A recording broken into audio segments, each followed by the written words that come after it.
Mga kapuso, pasintabi po, sensitibo ang video na inyong mapapanood. Caught on cam ang isang aksidente sa Quezon City. Papaliko ang truck na yan sa pedestrian lane nang biglang, naku, may sumulpot na babae at tumawid sa gilid ng truck. Nabangga ng truck at nasagasaan ang babae.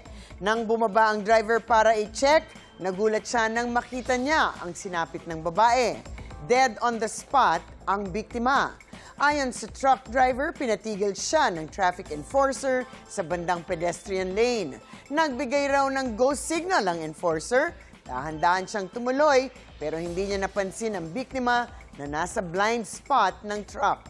Inakala din niyang nalubak lang ang truck kaya itinuloy niya ang pagmamaneho. Pag-usapan natin yan, Ask Me, Ask Attorney Gabby.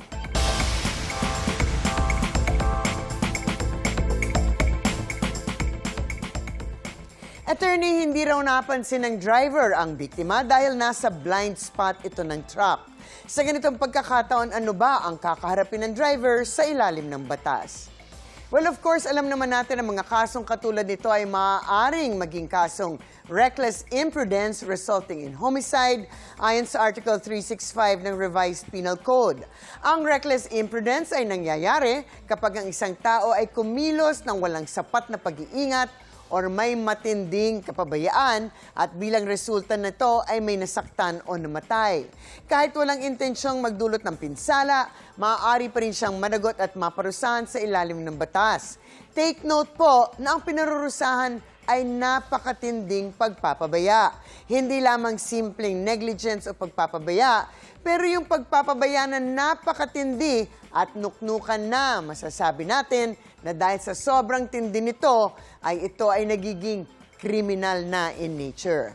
So, kailan masasabi na ito ay criminal negligence? Well, ang example nito yung humaharurot sa pagmamaneho sa isang mataong lugar kahit na may pedestrian lane na may tumatawid. Obviously, ito ay criminal negligence dahil kitang-kita ang peligro pero talagang hindi pinapansin ito. At sa bawat pagkakataon, ang degree ng evidence na kailangan ay proof beyond reasonable doubt pa rin ang kailangan dahil nga kriminal ang kaso, walang kaduda-duda at walang pag-aalinlangan na masasabi natin na ito ay isang kaso ng matinding pagpapabaya. Pero sa mga kaso na nahihirapan tayo maghusga, baka hindi naman ito pagpapabaya na criminal in nature na magreresulta sa posibleng kulong. Kung tutuusin, tulad sa nangyari dito, mabagal ang takbo ng driver. Tumigil naman daw siya at sumunod lamang sa instruction ng traffic enforcer na pwede na daw mag-go.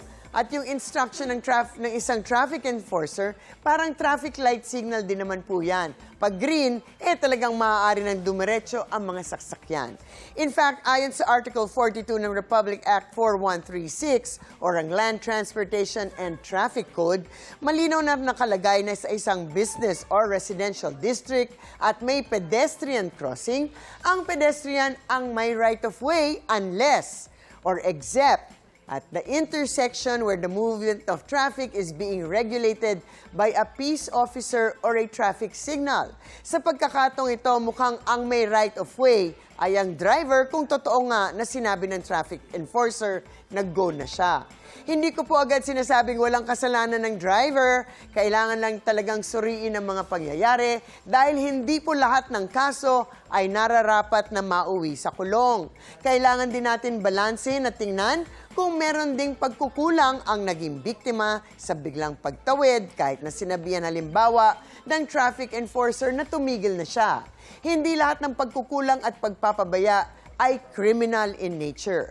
While ang mga driver ay dapat na defensive ang driving at dapat gamitin ang last possible chance para makaiwas sa sakuna, wala tayong kalaban-laban kasi kung minsan sa mga pedestrian naman na biglang tumatakbo, halimbawa sa expressway na hindi naman sila dapat na tumatawid or yung sa mga kamote driver na walang pakialam at reckless din.